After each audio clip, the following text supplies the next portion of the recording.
일본말을 하나 해야 되는데 마유미 성도님이 계셔서 이거 했다가 발음이 틀리면 어떡할까 싶습니다. 일본말로 키리시탄이라는 말이 있습니다. 키리시탄이라고 하는 말은 무슨 뜻이냐?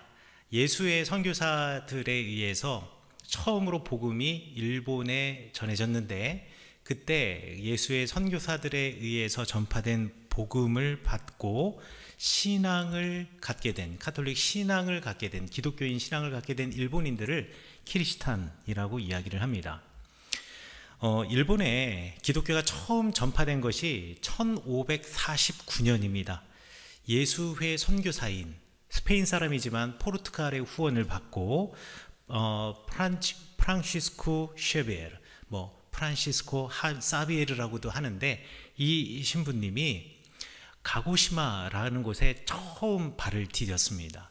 그래서 우리나라 바로 아래, 제주도랑 바로 옆에 있는 규슈라고 하는 지역, 비행기 타고 가면 한 1시간 20분? 제주도 가는 거 비슷하게, 그리고 어떤 비행기 타느냐에 따라서 과속하는 비행기는 제주도보다도 더 빨리 갈 수 있는 일본의 섬이 규슈 지역이 되겠는데요. 우리 이곳에 그리스도의 복음을 전하게 되었습니다. 초창기에 이 무역을 위해서 일본이 이 선교사님들을 환대하였고, 심지어는 여러분 한 번쯤 들어보았을 만한 도시, 규슈 지역의 나가사키, 여러분 나가사키 하면 나가사키 짬뽕, 나가사키 우동 이런 거 먼저 생각할 텐데, 이 나가사키라고 하는 곳은요 1580년부터 87년도 사이에는 심지어는 예수에서 직접 통치하는 그리스도, 기독교 도시로 변모되게 되었습니다. 정말 놀라운 사실이죠. 그래서 나가사키가 예수에 의해서 직접 통치되는 기독교 도시로 발전하기도 하였지만, 이듬해, 그러니까 1587년도 여러분들이 한 번쯤 들어보셨을, 옛날 저희 국사 교과서에서는 풍신수길이라고 했고, 일본어로는 도요토미 히데요시 시대 때에 기독교를 탄압하기 시작했습니다. 이 기독교가 탄압받기는 하였지만 여전히 사람들 사이에서 기독교는 비밀리에 퍼졌습니다. 하지만 박해를 피할 수는 없었습니다. 그래서 가장 대표적인 박해다라고 한다면, 우리 이 나가사키, 기독교 도시였던 이 나가사키에 26명의 성도들이 십자가에 매달려서 순교한 사건이라고 말할 수 있겠습니다. 그래서 니시자카 박물관에 가면, 기념관에 가면 이렇게 기독교의 신앙을 지키기 위해서 십자가에서 기꺼이 죽음을 맞이하였던 일본인과 외국인 선교사님을 기념하는 이런 공원과 기념관이 마련되어 있고요. 이들은 내 존재를 인정해주고 나를 사랑하는 그분, 그리고 나를 위해서 기꺼이, 나를 한 번도 부인하지 않으시고 나를 위해 기꺼이 자신의 생명을 내어주신 예수 그리스도를 향한 그 믿음을 가지고, 그리고 하나님 나라에 대한 열망을 가지고 죽음을 선택했습니다. 여기 보면 루도비코 아바라카라고 하는 순교자는 그 나이가 12살이었습니다. 26명의 순교자들 중에 3명은 우리가 어린아이라고 부를 수 있는 12살, 13살, 14살의 아이들이었습니다. 1614년이 지나고 나면 기독교 금지령이 온 일본 지역에 공식적으로 발표가 되어지고요. 키리스탄들은 신앙을 배교하도록 강요당하거나 신앙을 지킨다라고 하면 죽음을 맞이할 수밖에 없었습니다. 그래서 나가사키, 저 규슈 섬의 조금 아래쪽으로 내려가면 운센이라고 하는 곳이 있는데요. 그곳이 이 기독교 신앙을 가지고 이 신앙을 버리지 않았던 키리스탄들을 처형하는 처형장으로 사용이 되었는데, 이 운젠이라는 곳은 어떤 곳이냐? 여러분들 사진에서 보시는 것처럼 땅에서 수증기가 나오는 곳. 그러니까 일본이 이제 화산섬이다 보니까 화산 활동이 활발하잖아요. 그래서 저 수증기와 함께 유황이 함께 올라옵니다. 여러분, 저 수증기가 지금 가장 적을 때, 많을 때 찍으면 아무것도 안 보여서 가장 적을 때 찍은 건데요, 수증기가 가장 많을 때 그 사이로 훅 지나가면 이 유황 냄새와 그 연기에 사람들이 콜록콜록 할 정도로 정말 저곳은 숨쉬기도 힘든 곳, 게다가 저기는 뜨거운 온천물이 올라옵니다.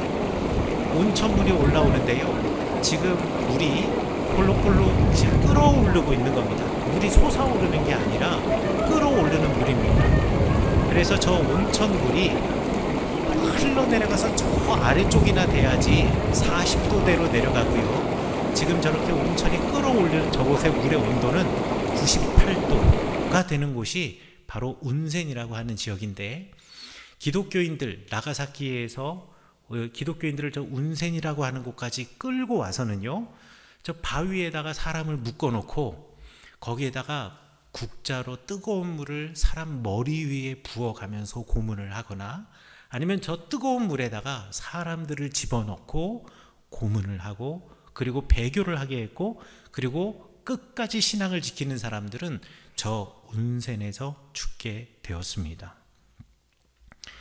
여러분, 이렇게 박해를 받게 되면서 이 키리스탄들이 이제 음지로 들어가서 몰래 신앙을 내가 지켜나가야 하겠다 하는 사람들이 있었습니다.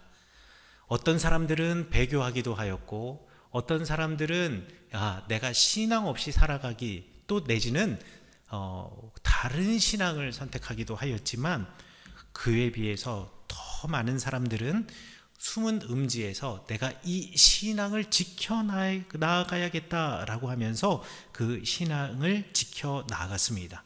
그래서 우리는 이 사람을 일본어로 카쿠레 키리시텐, 그러니까 잠복 크리스찬, 잠복 기독교인들, 잠복 기리스탄들이라고 이야기를 합니다. 숨어서 예배를 드리는 사람이죠.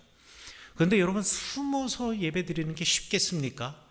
그리고 주변에서 혹시 이런 사람이 있으면 또 고발하거나 고소하거나 또 일러 바치는 사람들 꼭 있잖아요.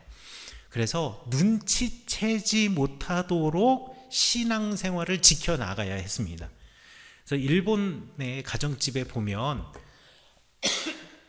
이렇게 작은 이렇게 신상들이라든가 불상들이라든가 이런 것들을 어느 한 방이나 이런 곳 한 방에 어느 한 구석에 이렇게 모셔두고, 마치 우리나라 어른들, 옛날 어른들 장독 때나 우물가나 이런 곳에서 촛불을 켜놓고 기도하듯이 저렇게 상을 놓고서는 기도도 하고 절을 하기도 하는데요. 여러분, 누가 봐도 불상이죠. 전형적인 미륵불상의 모습을 가지고 있는데, 제가 저걸 확대해서 찍지 못해가지고 이렇게만 보이는데, 그냥 아무런 생각 없이 보면 딱 봐도 불상입니다. 그런데 가까이서 보잖아요. 자세히 보면 일반적인 미륵불상과 달리 머리에 뭔가 수건을 쓰고 있습니다. 여러분, 혹시 캐톨릭 천주교 가보셨으면 아실지 모르겠지만, 캐톨릭 교회는 들어갈 때 여성들은 모두 다 하얀 수건을 머리에 쓰고 있죠.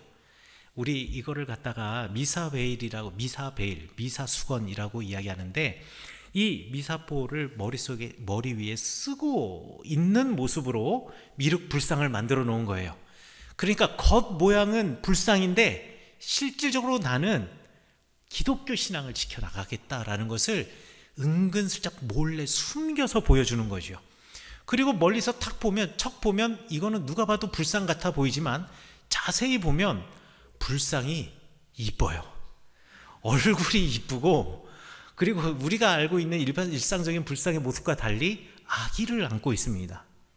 우리 옛 초대교회나 중세교회의 성화들을 보면 마리아가 아기 예수님을 안고 있는 모습, 그 모습을 마치 불상처럼, 그러니까 사람들이 주의 깊게 보지 않으면 그냥 앉아있는 불상이라고 생각을 하는데, 그런데 자세히 보면 이것이 또 그 안에 기독교의 흔적을 남겨놓는 겁니다. 또 어떤 사원에 가잖아요. 이건 누가 봐도 절이에요. 누가 봐도 절이고요. 그 절에 지키는 사람의 그 옷의 복장도 누가 봐도 승려예요. 그리고 거기 보면 실질적으로 또 불상도 있어요. 그런데 그 절의 뒤에 정원에 가면, 제가 사진을 준비를 못했는데 일본 정원이 이렇게 하얀 작은 돌로 쫙 돌만 있는 정원들이 있습니다. 그리고 조금씩 이렇게 분재처럼 이쁜 나무들이 있고, 그리고 하얀 그 자갈돌이 쫙 깔려 있는데 그냥 커다란 바위 몇 개 돌들이 있는 그냥 이런 정원이에요. 그래서 제가 보고선 야, 이게 교회라 그러고선 절에 들어온 것도 이상하고, 그리고 절의 모양을 가지고 있을지라도 교회에 오면 뭔가 십자가나 예수님이나 뭔가 흔적이 있어야 되는데 아무것도 없는 겁니다. 심지어 저도 눈치를 못 채는 거예요. 그런데 선교사님이 저를 한쪽 끝으로 데려가더니만은 이곳에서 정원을 보라는 겁니다. 돌이 깔린 정원. 그래서 대각선으로 사각형의 대각선에 가가지고 이렇게 쳐다보니까 이 하얀 자갈돌에 까만 큰 돌들을 척척척척 그냥 올려놨는데, 그냥 몇 개 올려놓은 돌 불규칙하게 올려져 있다라고 생각했는데요, 대각선에서 보니까 십자가의 형태로 돌을 이렇게 깔아놓은 거예요. 그러니까 사람들이 절에 가지만 실질적으로 그 정원의 그 구석에 앉아서 십자가를 바라보며 신앙을 지켜나가는 거죠. 이게 바로 카쿠레 키리스틴, 그러니까 잠복 키리스탄의 신앙, 예수님을 향한, 하나님을 향한 신앙이었습니다. 이렇게 이 사람들이 숨어서 신앙을 몇 년을 지켜냈는지 아십니까? 250년을 지켜냈습니다. 어른들이, 오늘날 사회에서 어른들이 갖고 있는 나의 신앙을 우리 자녀에게 물려주는 것도 쉬운 일이 아닌데, 공개적으로 내가 예수 그리스도를 주님으로 고백하지도 못하고, 내가 공개적으로 기도하지도 못하고, 공개적으로 찬양하지도 못하는 이런 상황에서 250년을 그 신앙을 지키며 살아냈다라는 거, 이게 얼마나 장하고 놀라운 일입니까? 기독교 금지령은 여전하였지만, 그러나 그럼에도 불구하고 이제 기독교에 대해서 좀 더 관대해지고 외국인에 대해서 관대해졌던 1865년의 어느 날, 베르나르 프티장이라고 하는 신부가 정말 꿈을 가지고 이 일본 땅에, 그리고 이 규슈섬에 나가사키를 찾아왔습니다. 250년 전에 우리의 선배들이 이곳에 복음의 씨앗을 뿌렸는데, 간간히 들려오는 소식을 보면 일본에서 신부님도 아무도 없고 교회도 없지만 기독교 신앙을 지키며 살아가는 사람들이 있다라는 이야기를 간간히 들었거든요. 그래서 그걸 확인하고 싶었던 거예요. 그리고 그런 사람들이 있으면 정말 만나고 싶었던 거죠.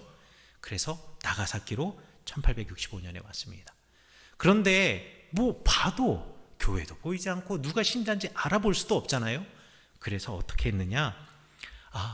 교회를 건축하면, 교회를 세우면 예배 드리러 오는 사람이 있지 않을까라고 해서 오우라 교회라는 교회를 세웁니다. 그리고 이 오우라 교회를 세우는 도중에 일본인 몇 명이 이 푸티장 신부를 찾아와서 본인들도 예수 그리스도를 나의 주인으로 섬기는 키리스탄, 그리스도인들, 크리스찬이다 라고 고백을 하는 겁니다.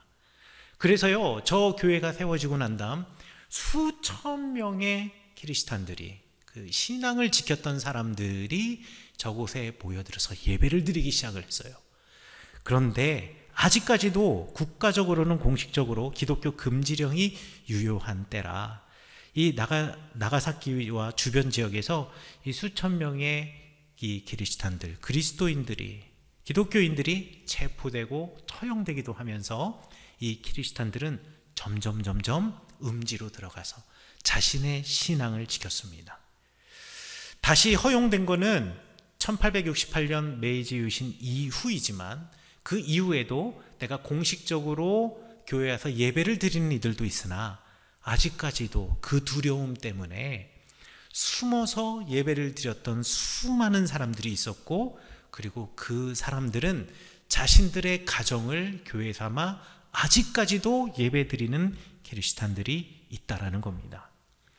물론 독자적인 신앙으로 그 예배라든가 그 교리라든가 이런 것들이 우리가 알고 있는 기존의 기독교와는 좀 다른 것들이 있습니다.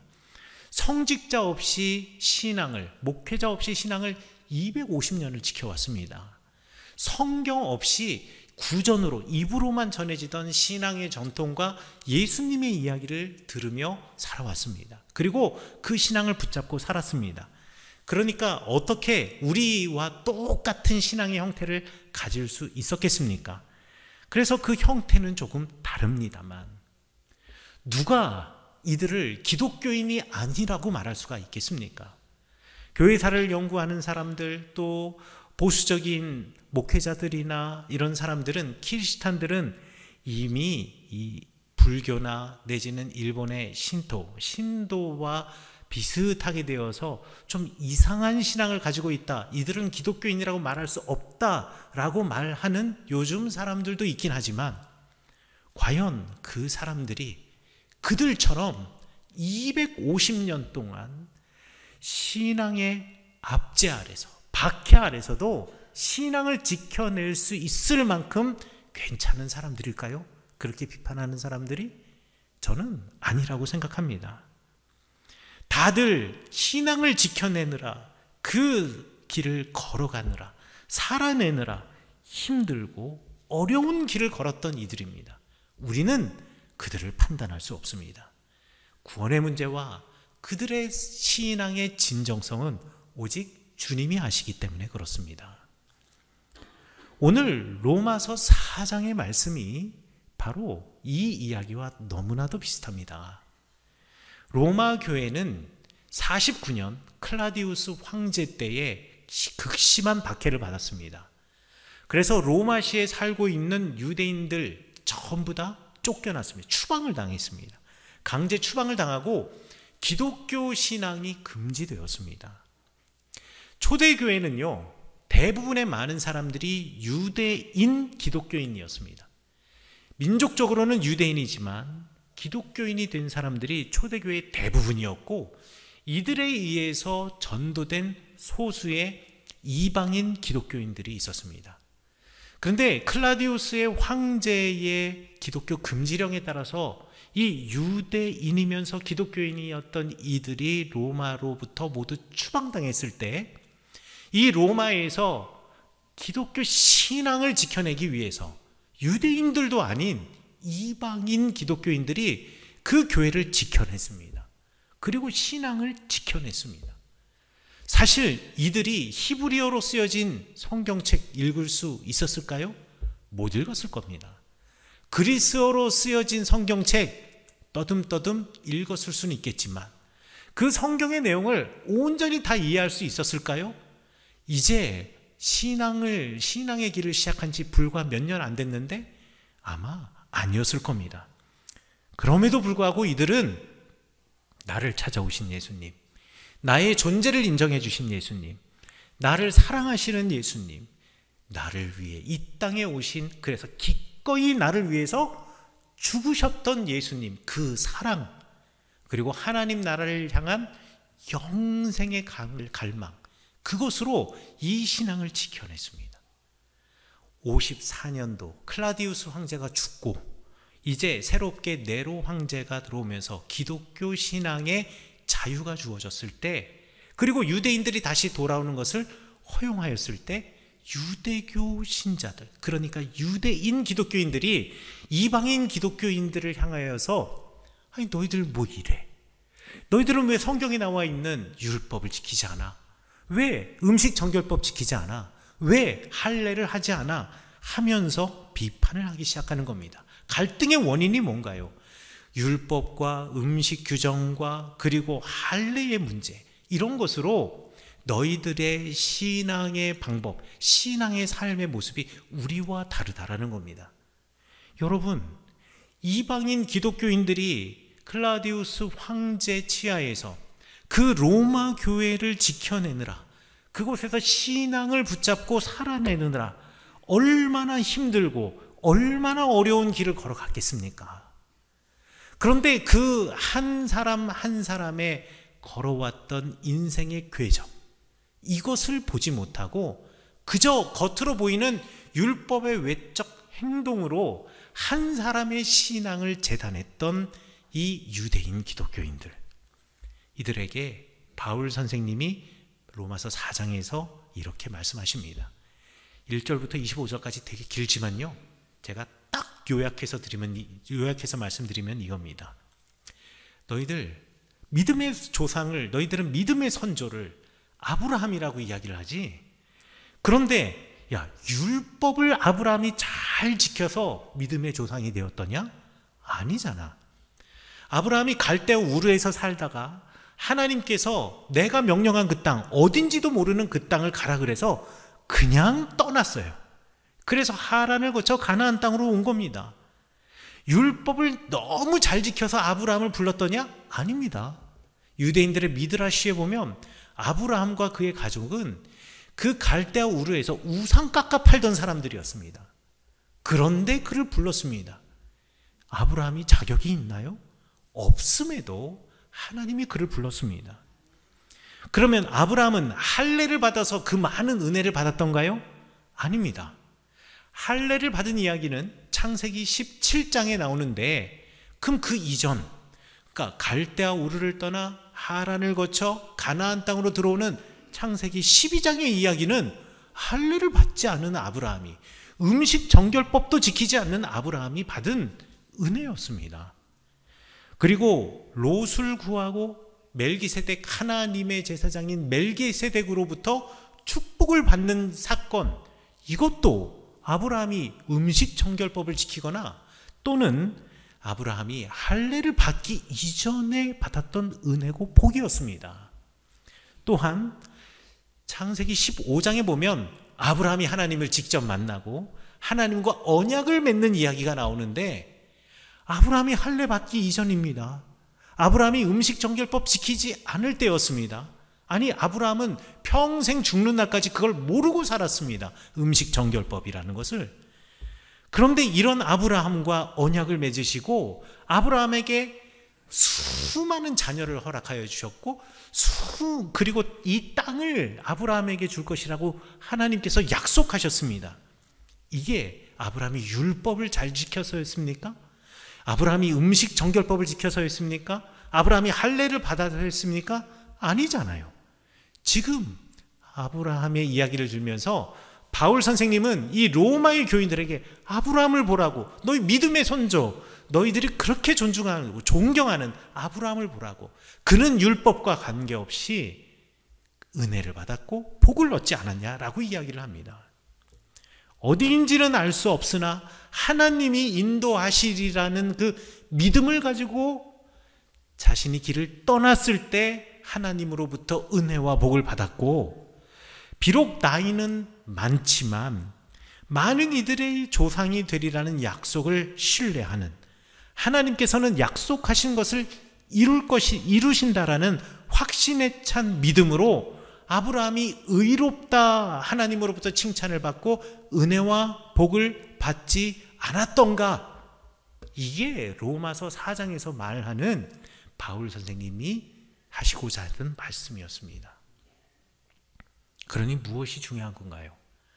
한 사람의 지금의 모습이 있기까지 그가 살아왔던 길을 바라보며 다들 살아내느라 힘들었고 어려운 길을 걸어왔다는 것을 인정해주며 오늘 그들과 함께 더 나은 공동체를 만들기 위해, 더 아름다운 공동체를 세워나가기 위해 서로 협력하고 존중하고 그 존재를 인정해 주는 것이, 그래서 하나님의 은혜와 복과 하나님으로부터 의롭다함을 받아 구원에 이르는 것이 우리 공동체가 해야 할 일인데, 왜 본질적이지도 않은 네가 가지고 있는 내 삶의 모습과 기준으로 사람을 아프게 하냐라는 것입니다. 이게 로마서 4장의 말씀입니다. 예수님도 그렇지 않으셨는데 왜 네가? 자, 그렇다면 우리는 어떤가요? 우리도 신앙생활을 하다 보면 우리 전부 다 다른 신앙의 형태를 가지고 있습니다. 생김새가 다른 것처럼 신앙의 모습들도 참 다릅니다. 어떤 사람은 이런 거를 잘하고 어떤 사람은 이런 거를 잘하고 어떤 사람은 이런 것이 더 눈에 빨리 들어오고 어떤 사람은 이런 것이 더 빨리 들어오고 어떤 사람은 이런 부분에서 헌신하고 어떤 사람은 이런 모습으로 헌신하고 아니 그렇지 못할지라도 이분은 그 존재 자체로 그리고 그의 웃음으로 그리고 그의 삶으로 우리에게 그리스도의 모습을 보여주는 그 서로 다른 신앙의 모습들이 있습니다. 그 모습을 보면서 그를 지금까지 있게 하셨던 하나님을 바라보고 또 그가 지금까지 살아오며 그의 인생을 살아내느라 힘들고 어려운 길을 걸었던 아브라함처럼 그도 그 길을 걸어 지금 이곳까지 왔다라는 것만으로도 장하다, 사랑한다, 고맙다, 그리고 네가 참 아름답다 말해주어야 할 것 같은데 혹시 우리는 우리 안에서 누군가를 나의 기준으로 평가하고 있지는 않습니까? 가정에서도 마찬가지입니다. 사람들마다 삶의 방식과 지금 내가 있기까지 나를 만들었던 수많은 과거들이 있습니다. 그 과거를 이해하면서 그래 힘들었다. 너무 힘들었구나. 그런데 지금 내 모습이 아름답다. 지금 어려운 길을 걸어오느라 살아내느라 정말 장하다. 그래 내가 함께 가자라고 말할 수 있어야 하는데 끝까지 평가하고 판단하고 나의 기준으로 그를 같이 매김하고 있지는 않습니까? 그러면 우리는 어떻게 해야 할까요? 침묵을 배우는 시간이라고 하는 토프라고 하는 사람이 쓴 책이 있습니다. 저는요 의식적인 침묵이 하나의 대답일 수도 있겠다 싶습니다. 이 책에 보면 이 책에서 튀르키예, 우리 터키라고 옛날에 그랬죠. 튀르키예의 풍습을 소개해 주는데요. 튀르키예 가정에서는 한 가정, 한 집에 우리는 살아봤자 4명, 5명, 대가족이다 그러면 한 6명 정도지만 여기 튀르키예는 이제 이슬람 문화 속에 영향을 받았기 때문에 대가족이 한 집에 모여 삽니다. 모여 사는데 튀르키예 가정에서는요, 빈 냉장고를 채운 사람은 절대 자신이 내가 이 냉장고에 이 음료수를 채워놨다, 먹을 걸 채워놨다라고 말하지 않는답니다. 이유는요, 그렇게 내가 말하는 거는 냉장고를 채우지 않은 사람이라든가 아니면 그 시간에 가정을 위해서 다른 유익한 일을 했던 사람들, 이런 사람을 배려하지 않은 무례함이거나 우쭐거림이라고 생각한다라는 거죠. 또 당연한 일을 했을 뿐이지 이거 자랑해야 할 것은 아니다. 그렇기 때문에 내가 우리 집에 냉장고를 채워놔도 절대 내가 이 냉장고에 이것을 채워놨노라 라고 이야기하지 않는 것이 튀르키예의 가정의 풍습이라고 이야기를 합니다. 저는 이 책을 읽으면서 그렇구나. 때로는 의식적으로 의도적으로 말하지 않는 것, 오히려 침묵하는 것이 하나의 해답일 수 있겠구나. 수많은 사람들이 예수 그리스도를 고발할 때 아무 대답하지 않으셨던 예수님, 때로는 의식적인 침묵이 더 힘이 있구나. 이것이 오히려 우리 일상생활에서는 사람을 살리는구나 라는 것을 생각해 보게 되었습니다. 이것은 단지 처세술을 가르쳐 드리는 게 아닙니다. 배려와 겸손의 침묵입니다. 내가 침묵함으로, 그가 수많은 말을 쏟아내지만 내가 침묵함으로, 내가 정말 하고 싶은 말은 많지만 침묵함으로 내가 한 번 더 생각하고, 그리고 이것이 정말 해야 할 말인가, 그리고 이게 정말 내가 그에게 전해야 될 이야기인가, 내가 정말 대꾸해야 하는가, 하나님께 물어보는 겸손. 누군가를 판단하기보다는, 누군가를 판단하고 누군가의 삶의 나중을 결정하는 것은 우리 하나님의 몫인데, 내가 하나님의 자리에 올라서는 것이 아니라 그 자리에서 겸손히 내려와서 그저 그의 인생 자체를 존중해 주며 함께 가자, 살아내느라 힘들었다, 함께 가자, 손잡을 수 있는 침묵, 이것이 우리가 지켜내야 할 예수 그리스도께서 가르쳐 주신 삶의 또 한 가지의 모습이 아닐까요? 고대 그리스 철학자 피타고라스는 말을 하려거든 침묵보다 더 가치 있는 말을 하라라고 이야기를 했습니다. 오늘 내가 던지는 이 한마디가 누군가에게는 화살처럼 박혀서 가슴의 심장을 뚫고 지나가는 말일 수 있습니다. 오늘 내가 하는 한마디가 누군가에게는 그 상처를 들추어내는 말이 될 수가 있습니다. 말하기보다는 오히려 침묵함으로, 아니 말을 하려거든 침묵보다 더 가치 있는 말, 생명을 살리는 말, 함께하는 말, 용기를 주는 말로 아름다운 교회를 만들어 나아가는 여러분 되시기를 간절히 축원합니다. 또한 아름다운 가정을 만들어 가시는 여러분 되시기를 축원합니다. 아름다운 여러분의 일터와 직장을 세워 가시는 여러분 되시기를 간절히 축원합니다.